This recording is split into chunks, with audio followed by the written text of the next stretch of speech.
Hi friends, now Vardaraja and welcome to our channel. இன்னைக்கு நம்ம episode 613 subscribers real life ghost experience தாங்க வந்து பார்க்க போறோம்.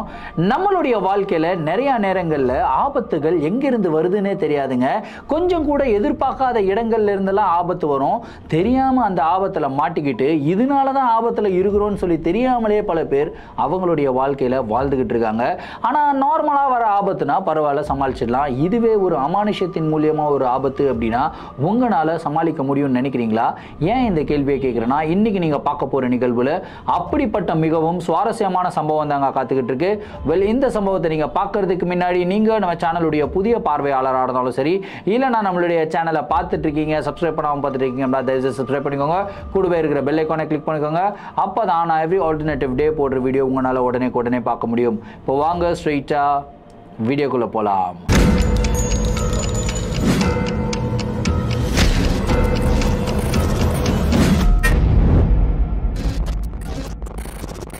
இந்த ஒரு நிகழ்வை நம்மளுக்கு சல்மான் அப்படின்ற ஒரு சப்ஸ்கிரைபர் மெயில் பண்ணி விட்டுருக்காருங்க. இந்த ஒரு அமானுஷமான நிகழ்வு அவருக்கு பல வருடங்களுக்கு முன்னாடி நடந்ததாகவும் வந்து சொல்லியிருக்காரு. சரி, கதையுடைய ஸ்டார்டிங்லேருந்தே வர ஆரம்பிப்போமே. ஸோ இந்த கதையுடைய ஸ்டார்டிங்க்கு போகிறதுக்கு நம்ம 1990s ட்ராவல் பண்ணி போக போகிறோங்க.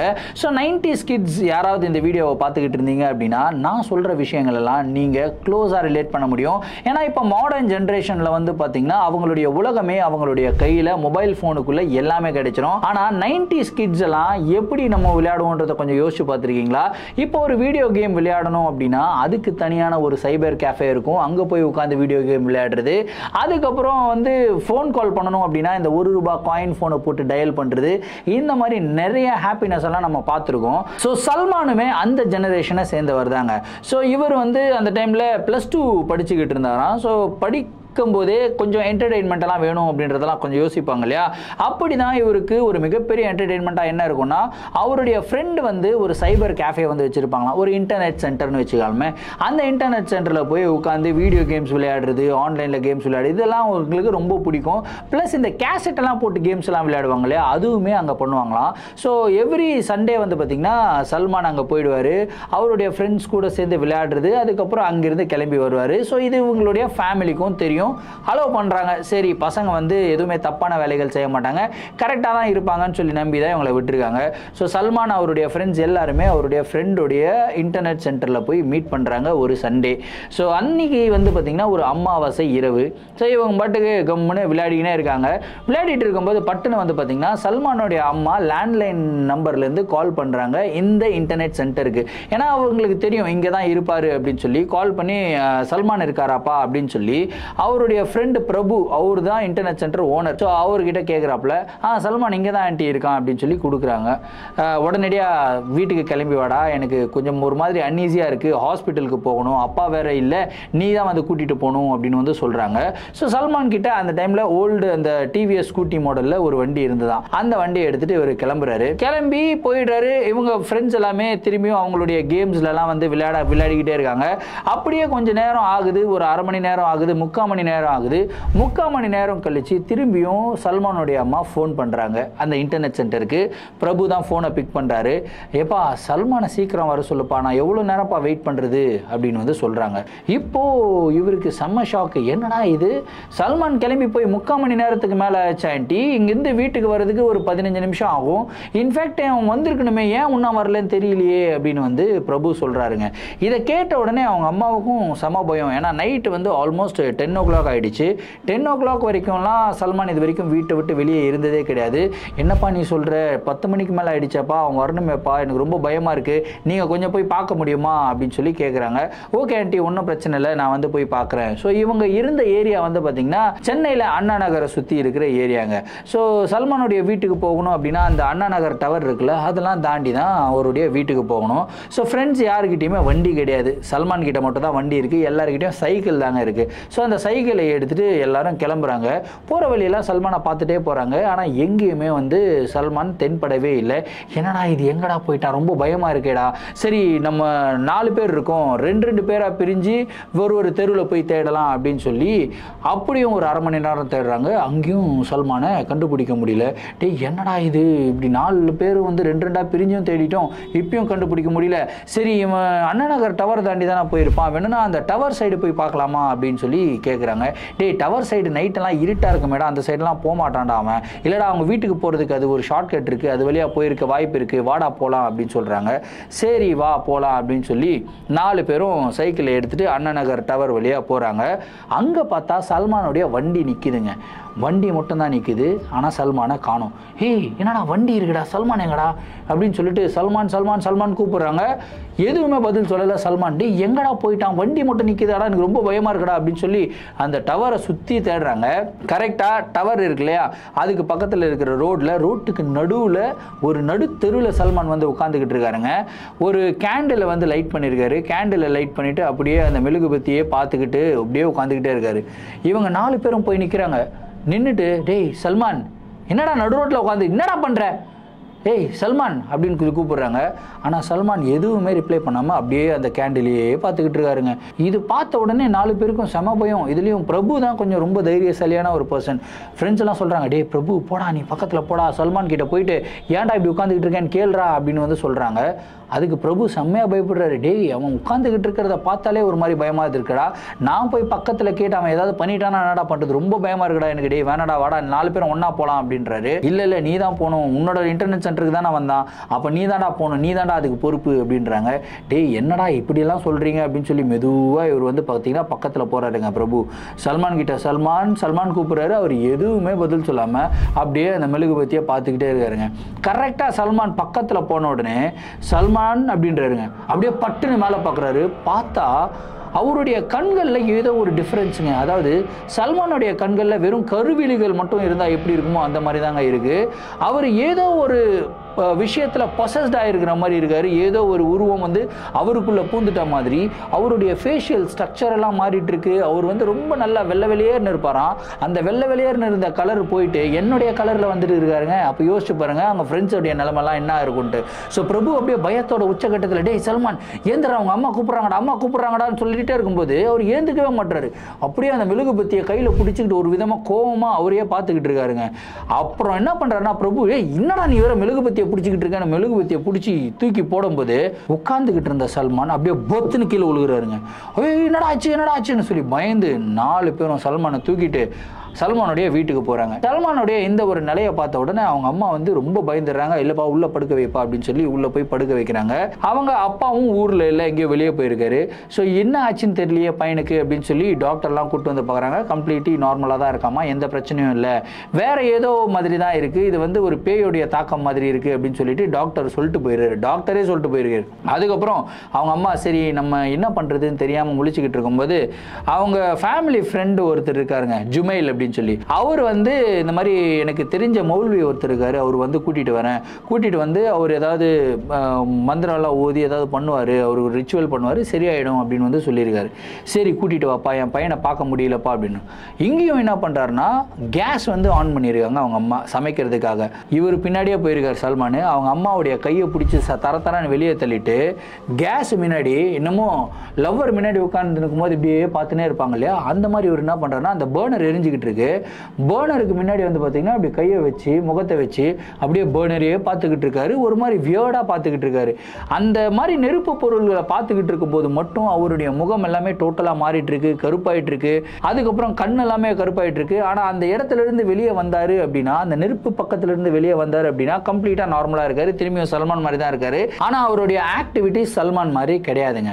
ஸோ இதை பார்த்தே அவங்க அம்மா வந்து ரொம்ப பயப்படுறாங்க. என்னடா ஆச்சு என் பையனுக்கு இந்த மாதிரிலாம் பண்ணுறானே, ரொம்ப வியர்டாக பிஹேவ் பண்ணுறானே, இப்படிலாம் பண்ண மாட்டானே அப்படின்னு சொல்லி அவங்க ரொம்ப அழுகுறாங்க.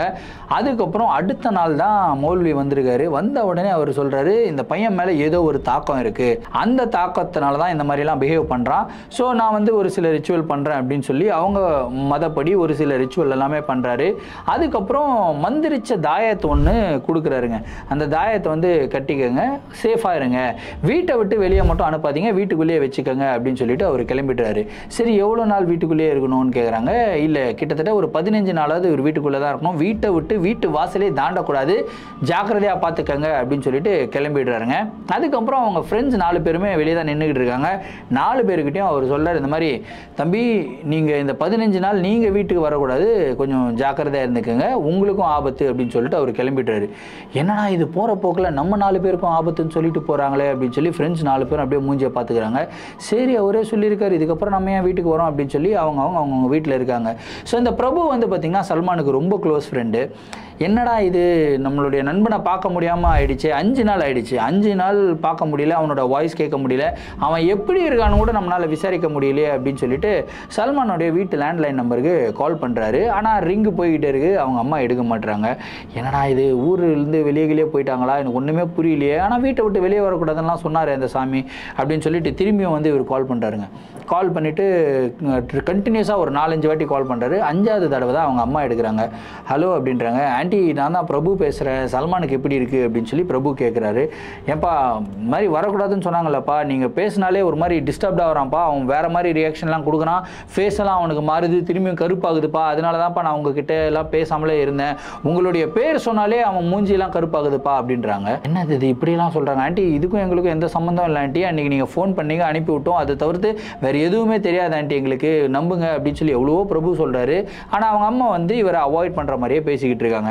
அப்படியே ஒரு 10 நாள் ஆகுது, 15 நாள் ஆகுது, மற்ற ஃப்ரெண்ட்ஸ் எல்லாம் நார்மல் ஆகிட்டாங்க. ஆனால் பிரபு வந்து பார்த்திங்கன்னா ஒரு மாதிரி மனசு ரொம்ப கஷ்டப்படுறாரு. என்னடா இது நம்ம எதுவுமே பண்ணாமல் ஏன்டா ஆண்டி நம்மளை இப்படி வெறுக்கிறாங்க, நம்மளை ஒதுக்கியும் வைக்கிறாங்க, சல்மானை பார்க்கவும் கூடாது பேசவும் கூடாதுன்றாங்க, என்ன பண்ணுறதுனே தெரியலையே அப்படின்னு சொல்லி முழிச்சுக்கிட்டே இருக்கும்போது அவருடைய இன்னொரு ஃப்ரெண்டு வராருங்க, சதீஷ். அவர் வந்து பிரபு கிட்ட, டேய் நம்ம வேணால் சல்மான் வீட்டு பக்கத்தில் போய் சும்மா எட்டி பார்த்துட்டு வந்துடலாமா, அந்த அவனோட ரூமில் ஜன்னல் இருக்கும்ல, ஜன்னலில் போய் எட்டி பார்த்துட்டு வந்துடலாம், அவன் எப்படி இருக்கான், டேய் நீ வேறு சும்மாறா, அந்த மோல்வி வேறு சொன்னார் இந்த மாதிரி அங்கே போகக்கூடாது, உங்கள் 4 பேருக்கும் ஆபத்து இருக்குதுன்னு சொன்னார், நீ திரும்பியும் என்ன வந்து போக சொல்கிறிய அப்படின்னு பிரபு வந்து சொல்கிறாருங்க. அதுக்கு அந்த பையன், இல்லை டி ஒன்றும் இல்லைடா, அவர் சொல்லிட்டு போவார், நம்ம வீட்டுக்குள்ளெல்லாம் போகல, வீட்டுக்கு வெளியே தான் நிற்கிறோம், ஜன்னலில் ஜஸ்ட் எட்டி மட்டும் தானே பார்க்குறோம், எட்டி பார்த்துட்டு வந்தலண்டா, வாடா வாடா வாடா அப்படின்னு சொல்லி ரொம்ப தொல்லை பண்ணுறாரு. சரி எனக்கும் அவனை பார்க்கணும் போல தான் இருக்குது, ரொம்ப நாள் ஆயிடுச்சுரா மச்சானை பார்த்து வா போகலாம் அப்படின்னு சொல்லிட்டு பிரபுவும் அந்த பையனும் சதீஷும் கிளம்பி வராங்க.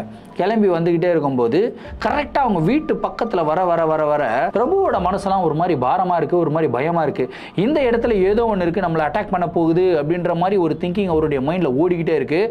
கரெக்டாக அந்த தெருக்குள்ளே என்ட்ரு ஆகிறாங்க. தெருக்குள்ளே என்ட்ரு ஆகணும்னா பிரபு நின்றுடுறாரு. டே வேணாடா வேணா நம்ம திரும்பி போயிடலாம், எனக்கு என்னமோ யாரோ என்னை அட்டாக் பண்ண வர மாதிரியே இருக்குடா, எனக்கு ரொம்ப பயமாக இருக்குடா அப்படின்னு பிரபு சொல்கிறாரு. அதுக்கு ஒரு ஃப்ரெண்டு, டேய் சும்மாறா ஏன்டா இந்த மாதிரிலாம் ரியாக்ட் பண்ணிக்கிட்டு இருக்க, அப்படிலாம் ஒன்றும் இல்லை, நம்ம ஜஸ்ட் போயிட்டு பார்த்துட்டு மட்டும் வந்துடலாம், வா எனக்கும் அவனை பார்த்து ரொம்ப நாள் ஆயிடுச்சு, பார்க்கணும் போல இருக்குது வாடா அப்படின்னு சொல்லிட்டு தரன்னு கூப்பிட்டு போகிறாருங்க. கரெக்டாக அந்த சல்மானுடைய வீட்டு வாசலில் போய் நிற்கிறாங்க. அந்த வீடை பார்த்தாலே ஒரு மாதிரி பேய் பங்களா மாதிரி இருக்குது இப்போ இவங்களுடைய கண்ணுக்கு, ரொம்ப அழகான வீடு அவங்களது. ஆனால் இப்போ பார்க்கும்போது அந்த வீடை பார்த்தா ரொம்ப பயம், அப்படியே மனசெல்லாம் படப்பட நடிக்குது. அந்த கேட்டை திறந்து சல்மான் ஏதோ கத்தி எடுத்துகிட்டு வந்து இவங்களுடைய நெஞ்சில் குத்துற மாதிரி பிரபுக்கு மட்டும் ஃபீல் ஆகலை, கூட வந்த ஃப்ரெண்டுக்கும் ஃபீல் ஆகுது. இப்போ அந்த ஃப்ரெண்டு சொல்கிறாப்புல, டேய் பிரபு வாடா இங்கேருந்து போயிடலாம், எனக்கு ரொம்ப பயமாக இருக்குடா, நான் ஏதோ உங்ககிட்ட சொல்லி கூட்டிகிட்டு வந்துட்டேன், ஆனால் இந்த வீட்டு வாசலில் நிற்கும்போது கேட்டை திறந்து சல்மான் ஓடி வந்து கத்தி எடுத்து குத்துற மாதிரியே எனக்கு தோணுதுடா, எனக்கு ரொம்ப பயமாக இருக்குது, வாடா போகலாம் அப்படின்றாரு. டேய் என்னடா சொல்கிற, எனக்கும் அதே மாதிரி தான்டா தோணுது அப்படின்னு சொல்லிக்கிட்டே இருக்கும்போது பட்டுன்னு வந்து பார்த்திங்கன்னா கேட்டு ஓப்பன் ஆகிற சவுண்டு வந்து கேட்குதுங்க. அப்படியே 2 பேரும் செம்ம ஸ்டன்னாக நின்றுக்கிட்டு இருக்காங்க. நின்றுட்டு டேய் என்னடா கேட்டு ஓப்பன் ஆகிற சவுண்டு கேட்குது ஆனால் கேட்டை திறக்கலையாடா அப்படின்னும் போது அப்போ தான் ரியலைஸ் பண்ணுறாங்க, சல்மான் வீடு இருக்கு இல்லையா, அந்த வீட்டுக்கு எதிர் வீட்டு கேட் வந்து பார்த்திங்கன்னா ஓப்பன் ஆகுது. எதிர் வீட்டிலே கேட்டா அப்படின்னு சொல்லி பின்னாடி திரும்பி பார்த்தா ஒரு அழகான பொண்ணுங்க. அந்த பொண்ணு வந்து எதிர் வீட்டுக்குள்ளேருந்து வெளியே வருது, கேட்டு பக்கத்தில் வந்து நிற்குது. கேட்டு பக்கத்தில் வந்து நின்றுட்டு எதுவுமே பேசாமல் எங்கேயும் போகாமல் இந்த 2 பேர் பிரபு அண்ட் அவருடைய ஃப்ரெண்டை மட்டும் பார்த்து முறைச்சிக்கிட்டே நின்றுக்கிட்டு இருக்குங்க. ஒரு மாதிரி முறைக்குது, அதாவது அந்த முறைப்பிலேயே அடடா கண்ணுலேயே வந்து எரிச்சிருவா போல இருக்குதே அப்படின்னு சொல்லுவாங்க இல்லையா, அந்த மாதிரி ஒரு கோவத்தோட ஒரு முறைப்பு. இதை பார்த்த உடனே பிரபு, டே ஏன்னா அந்த பொண்ணு நம்மளை பார்த்து முறைக்குது, இதுதான் நான் ஃபஸ்ட் டைம் அந்த பொண்ணை பார்க்கணும், இது வேற இப்படி முறைக்குதேடா, என்னடா பண்ணுறது அப்படின்னும்போது இவர் அப்படியே சரி ஒன்றும் இல்லை, சும்மா அந்த பொண்ணுக்கு ஏதோ லூசு போல் இருக்குது, அது மாதிரி பார்க்குது, நம்ம நிற்கலாம், அப்படியே பின்னாடி போகலாம் அப்படின்னு சொல்லி பின்னாடி நகர்றாருங்க. கரெக்டாக இவனுங்க 2 பேரும் ஒரு ஸ்டெப் எடுத்து வைக்கிறாங்க, அந்த பொண்ணும் ஒரு ஸ்டெப் எடுத்து வைக்குது இந்த பக்கம். டேய் என்னடா அந்த பொண்ணும் நகருதுடா, டேய் என்னடா, சரி வா நம்ம அப்படியே லெஃப்ட்டில் போயிடலாம், லெஃப்ட்டில் தானே சல்மானோடைய ரூம் இருக்குது அப்படின்னு சொல்லி அந்த பக்கம் அப்படியே லெஃப்ட்டில் திரும்புகிறாங்க. கரெக்டாக அந்த பொண்ணு வந்து பார்த்தீங்கன்னா இந்த ரோடுக்கு இந்த சைடு ஆப்போசிட் சைடில் தானே இருக்குது. ஃபாஸ்ட்டாக ரோட்டில் ஓடி வருதுங்க. ஓடி வந்து கரெக்டாக இவங்க ஜஸ்ட் பேக் சைடில் நிற்குது. இதை பார்த்த உடனே இவங்க 2 பேருக்கும் செம்ம அள்ளுக்கல் இருந்தது. ஐயோ இது ஏதோ பிரச்சனை போல இருக்குடா, நம்ம சல்மான் வீட்டுக்கு போனால் கரெக்டாக இந்த பொண்ணு ஏதோ நம்மளை பண்ணும் போல இருக்குது, ஒருவேளை சல்மானுக்குள்ளே இருந்த பேய் வந்து இந்த பொண்ணுக்குள்ளே பூந்துருச்சுன்னு நினைக்கிறேன், எனக்கு ரொம்ப பயமாக இருக்குது, வாடா கிளம்பிடலாம் அப்படின்னு சொல்லி 2 பேரும் துண்டை காணா துணியை காணான்னு ஓடிடுறாங்க. அப்படியே ஓடிட்டு கிட்டத்தட்ட ஒரு 2-3 நாள் ஆகுது. எதுவுமே வந்து சரி வராத மாதிரியே இருக்குது. சல்மானுடைய கண்டிஷனும் வந்து இது வரைக்கும் சரியாகலை, அப்படியே தான் வந்திருக்காரு. சரி திரும்பியும் ஃபோன் பண்ணி விசாரிக்கலாம் அப்படின்னு சொல்லி பிரபு வந்து சல்மானுடைய வீட்டுக்கு திரும்ப கால் பண்ணியிருக்காரு. ஆண்டி இப்போ எப்படி இருக்கான் சல்மான் அப்படின்னு கேட்குறாரு. இல்லைப்பா இப்பயும் அந்த மாதிரி தான்ப்பா இருக்கான், என்னன்னு தெரியல, ஒரு 15 நாள் ஆயிடுச்சு, 15 நாள் ஆனதுனால நாங்கள் எங்களுடைய சொந்த ஊருக்கு போகலாம், கூட்டிகிட்டு போகலான்னு இருக்கேன் அப்படின்னு வந்து சொல்கிறாங்க. சரி ஆண்டி நீங்கள் போகும்போது சொல்லுங்கள், நான் வந்து பார்க்குறேன் அப்படின்னு வந்து பிரபு சொல்கிறாரு. ஓகே அப்படின்றாங்க. கரெக்டாக அவங்க போகிற டேட்டும் வந்துருச்சு. பிரபுவும் அவருடைய ஃப்ரெண்டு அன்றைக்கி வந்தார் இல்லையா, அதே பர்சன் 2 பேரும் சல்மானுடைய வீட்டுக்கு போகிறாங்க. வீட்டு வாசலில் நிற்கிறாங்க. கரெக்டாக வீட்டு வாசலில் நின்னோன்னே திரும்பி அவங்களுக்கு அதே தாட்டு, அது அப்படியே சல்மான் கேட்டை திறந்து கத்தி எடுத்துகிட்டு சர்றன்னு ஓடி வந்து குத்துற மாதிரி அதே ஒரு தாட்டு. அப்படியே பார்த்துக்கிட்டே இருக்கும்போது திரும்பியும் அந்த கேட் ஓப்பன் ஆகிற சவுண்டு கேட்குதுங்க. அப்படியே கேட்டை உத்து பார்க்கும்போது தான் தெரியுது முன்னாடி இருக்கிற கேட்டில் பின்னாடி இருக்கிற கேட்டு தான் ஓப்பன் ஆகுது அப்படின்னு சொல்லி. மெதுவாக பிரபுவும் அவருடைய ஃப்ரெண்டும் அப்படியே திரும்புகிறாங்க. திரும்பி அந்த பொண்ணை பார்க்குறாங்க. அந்த பொண்ணும் இவங்களை அப்படியே முறைச்சி பார்த்துக்கிட்டே இருக்கு. இவ பிரபுவுக்கு செம்ம டென்ஷன். ஏய் என்ன எங்களை பார்த்து முறைச்சிக்கிட்டே இருக்க, எதுக்கு முறைச்சிக்கிட்டே இருக்க, உங்களால தானடா அவன் என்கிட்ட வர மாட்டேங்கிறான், உன்னை கொன்னா சரியாயிடுடா, உன்னை கொல்றேன், நான் உன்னை கொல்றேன் அப்படின்னு வந்து சொல்லுதுங்க. இதை கேட்ட உடனே திரும்பியும் கேட் ஓப்பன் ஆகிற சவுண்டு கேட்குது. என்னடா இப்போ எங்கடா கேட் ஓப்பன் ஆகுதுன்னு திரும்பி பார்த்தா சல்மானுடைய வீட்டு கேட் ஓப்பன் ஆகுதுங்க. அதே டைமில் அவங்க அம்மா டே சல்மான் எங்கடா போகிறேன்னு கேட்டுகிட்டே இருக்காங்க. அப்படியே கதவை திறந்துக்கிட்டு ஒரு மிகப்பெரிய கத்தி எடுத்துக்கிட்டு சல்மான் ஓடி வராரு பாருங்க வெளியே. அதுக்கப்புறம் இந்த 2 பேர் பிரபுவும் அவருடைய ஃப்ரெண்டும் ஏன் இந்த இடத்துல நிற்கிறாங்க, அடித்து தலை தெரிச்சுக்கிட்டு ஓடுறாங்க. ஐயோ என்னடா இது நம்ம இமேஜின் பண்ண மாதிரியே நடக்குதேடா அப்படின்னு சொல்லிட்டு அப்படியே ஓடுறாங்க. ஓடிட்டு இருக்கும்போது அந்த தெருவோட முனைக்கு போயிட்டு இந்த பக்கம் திரும்பி பார்க்குறாங்க. கரெக்டாக சல்மான் வீட்டுக்குள்ளே போயிடுறாரு. ஆனால் அந்த பொண்ணு மட்டும் அதே இடத்துல நின்றுக்கிட்டு இருக்குங்க. நின்றுக்கிட்டு ஒரு மாதிரி வியர்டான ஒரு சிரிப்பு சிரிச்சுக்கிட்டு இருக்கு. உன்னை கொல்றேன்டா, உன்னை கொண்டாதான் சரியாகும், உன்னை காலி பண்ணுறேன் அப்படின்னு சொல்லி பிரபுவை திரும்ப திரும்ப வந்து பார்த்து திட்டிக்கிட்டே இருக்குங்க. இப்போ பிரபுவுக்கு ஒன்றுமே புரியல, எதுக்காக இந்த பொண்ணு என்ன கொல்லுவேன்னு சொல்லுது, நான் என்ன பண்ணேன், எனக்கும் இதுக்கும் என்ன சம்பந்தம், எதுவுமே புரியாமல் ஒரு மாதிரி கன்ஃபியூஷன் ஸ்டேட்டில் தாங்க இருக்காரு. அதுக்கப்புறம் பிரபு அவருடைய ஃப்ரெண்டு கிட்ட டே அன்றைக்கி அந்த மௌல்வி வந்தார் இல்லையா, அவரை போய் மீட் பண்ணலாம்டா, அவருக்கு தான் இந்த மாதிரி மேட்டர்லாம் தெரியும், சரி அவர் போய் கேட்டுட்டு இந்த மாதிரிலாம் நடந்ததுன்னு சொல்லலாம், ஏன்னா அவர் தான் என்கிட்ட வந்து வார்ன் பண்ணிட்டு போனார், நீ இந்த பக்கம் வராத அப்படின்னு சொல்லிட்டு தான் போனார், அதை மீறி தான் நான் வந்து போயிருக்கேன், ஸோ ஃபஸ்ட்டு வந்து அவரை போய் பார்த்துடலாம் அப்படின்னு சொல்லிட்டு பிரபுவும் அவருடைய ஃப்ரெண்டும் அவரை போய் மீட் பண்ணுறதுக்கு போகிறாங்க. அவர் போன உடனே சொல்லிடுறாரு, என்னப்பா அங்கே போனீங்களா, உங்களோட உயிருக்கு ஆபத்து வந்துச்சா அப்படின்னு வந்து கேட்குறாரு. ஏப்பா சாமி என்னப்பா நீ இப்படி சொல்கிற, உண்மையிலே உயிருக்கு ஆபத்து வந்துச்சுப்பா, கத்தியெல்லாம் தூக்கிட்டு வந்தான் என்னுடைய ஃப்ரெண்ட் என்னை குத்துறதுக்கு, என்னாச்சு அப்படின்னு சொல்லி கேட்கும்போது, இல்லை சல்மான் மேலே ஒரு மிகப்பெரிய பிளாக் மேஜிக்கு ஒரு ஏவல் விட்டுருக்காங்க, ஒரு ஜின்னை ஏவி விட்டுருக்காங்க, அந்த ஜின்னு வந்து என்ன பண்ணுது அப்படின்னா ஃப்ரெண்டு கிட்ட இருந்து ரிலேஷன்ஷிப்பை டோட்டலாக கட் பண்ணுது. அதை மீறி ஃப்ரெண்ட்ஷிப்பை நீங்கள் கண்டினியூ பண்ணணும்னு நினச்சிங்கன்னா அந்த ஜின் உங்களை கொலை பண்ணுறதுக்கு கூட முயற்சி பண்ணும். இது எனக்கு முன்னாடியே தெரிஞ்சிருச்சுப்பா, அதனால தான் நான் உங்களை வந்து வார்ன் பண்ணேன் அன்றைக்கே, ஆனால் நீங்கள் ஃப்ரெண்ட்ஷிப்பை கேட்காம நீங்கள் அங்கே போயிட்டீங்க அப்படின்னு வந்து சொல்கிறார். என்ன சாமி நீங்கள் சொல்கிறீங்க, அவன் மேலே ஜின் இருக்குதா, ஜின்னை ஏவி விட்டது யார் அப்படின்னும் போது ஏதோ ஒரு பொண்ணு தான்ப்பா பண்ணியிருக்கு, ஆனால் அந்த பொண்ணு எதுக்காக பண்ணிச்சுன்னெல்லாம் தெரியல அப்படின்னும் போது அதுக்கப்புறம் தான் இவங்க அந்த பொண்ணு மேட்டரே ரிலீஸ் பண்ணுறாங்க. இந்த மாதிரி அவனுடைய வீட்டுக்கே எதிரில் ஒரு பொண்ணு வந்து இருக்கு சாமி, நாங்கள் கரெக்டாக அங்கே போய் நிற்கும் போது அந்த பொண்ணு வந்து கேட்டை திறந்து உன்னை கொல்லணும்டா, உன்னை கொண்டா சரியாயிடும்டா அப்படின்னு சொல்லி அந்த பொண்ணு ஒரு மாதிரி பேசிச்சு, எனக்கு ரொம்ப பயமாக இருக்குது சாமி அப்படின்னும் போது அவர் புரிஞ்சுக்கிறார் அந்த மௌல்வி சாமி. சரி இந்த பொண்ணு தான் வந்து பிரச்சனை கொடுக்குது, இந்த பொண்ணு தான் ஏதோ ஒன்று பண்ணி வச்சிருக்கு அப்படின்னு சொல்லிட்டு சரி நான் சல்மானுடைய வீட்டுக்கு போகிறேன் அப்படின்னு சொல்லி அந்த மௌல்வி சாப் வந்து திரும்பியும் சல்மானுடைய வீட்டுக்கு போகிறாருங்க. கரெக்டாக அந்த வீட்டு வாசலில் போய் நிற்கும் போது சல்மான் நார்மல் ஆகிடுறாரு. ஆனால் எதிர் வீட்டில் அந்த பொண்ணு இருந்தது இல்லையா, ஒரு மாதிரி ரொம்ப அப்நார்மலாக அப்படியே வெறி பிடிச்சி ஆடுற மாதிரி கேட்டெல்லாம் பிடிச்சி கட கட கட கட ஆட்டிக்கிட்டு இருக்குங்க. இதை பார்த்த உடனே இவர் ரியலைஸ் பண்ணிடுறாரு, இந்த பொண்ணுக்கும் இதுக்கும் ஏதோ ஒரு சம்மந்தம் இருக்குது அப்படின்னு சொல்லி அதுக்கப்புறம் அந்த பொண்ணை உட்கார வச்சு ஒரு மாதிரி பேசி ஒரு மந்திரங்கள் எல்லாம் ஓதி அதுக்கப்புறம் அந்த பொண்ணுக்கிட்ட கேட்குறாங்க, நீ யார், என்ன பண்ண அப்படின்னு சொல்லி கேட்கும்போது அப்போ தான் அந்த பொண்ணு ஒரு உண்மையை சொல்லியிருக்குங்க. இந்த மாதிரி சல்மானை வந்து ஒன் சைடாக அந்த பொண்ணு லவ் பண்ணிக்கிட்டே இருந்திருக்கு. ஆனால் பிரச்சனை எங்கே வருது அப்படின்னா, சல்மானுக்கு இந்த லவ்ல இன்ட்ரெஸ்டே கிடையாதுங்க. சல்மானுக்கு பிடிச்சது எல்லாமே பிரபு அவருடைய இன்டர்நெட் சென்டர் மட்டும்தான். அங்கே போவார், ஃப்ரெண்ட்ஸு கூட ஜாலியாக இருக்கிறது, இது மட்டும்தான் அவருடைய மைண்டில் இருக்குது, வேறு எதுவுமே கிடையாது. இன்ஃபேக்ட் அந்த பொண்ணுமே நிறையா வாட்டி வந்து லவ் ப்ரப்போஸ் பண்ணியிருக்கு, சல்மான் என்னை ஏற்றுக்கோ அப்படி இப்படின்லாம் சொல்லியிருக்கு. ஆனால் சல்மான் இதை பற்றி யோசிக்கவே இல்லைங்க. அவர் கிளியராக என்ன சொல்கிறாருன்னா, எனக்கு நீ இந்த பொண்ணுங்கன்னெல்லாம் எனக்கு தேவையில்லம்மா, எனக்கு இந்த லவ் எல்லாம் செட் ஆகாது, நீ கிளம்பி போய்க்கோ, எனக்கு என் ஃப்ரெண்ட்ஸ் இருக்கிறாங்க அவங்க போதும் அப்படின்னு சொல்லிட்டு போயிடுறாருங்க. ஸோ இதனால இந்த பொண்ணு ரொம்ப கோவப்பட்டு சல்மான் மேலே ஒரு ஜின்னை ஏவி விட்டுருக்கு. அந்த ஜின்னு தான் இந்த மாதிரி வேலையெல்லாம் பண்ணியிருக்கு. இப்போ இந்த மௌல்வி வந்து இந்த தாயத்தெல்லாம் கொடுத்தாரு இல்லையா, இந்த ஜின் வந்து அந்த தாயத்தை மீறி சல்மானுடைய உடம்புக்குள்ளே போக முடியல. என்னதான் சல்மானுடைய ஆக்டிவிட்டிஸ் அப்பப்போ மாறி வந்து போனாலுமே அவருடைய உடம்புக்குள்ளே ஜின் வந்து போற முடியல. ஸோ இதனால கோவப்பட்ட ஜின் இப்போ ரிட்டன் அந்த பொண்ணுடைய உடம்புக்குள்ளே போயிடுச்சுங்க. போயிட்டு அவ்வளோ டார்ச்சர் கொடுத்துக்கிட்டு இருக்கு.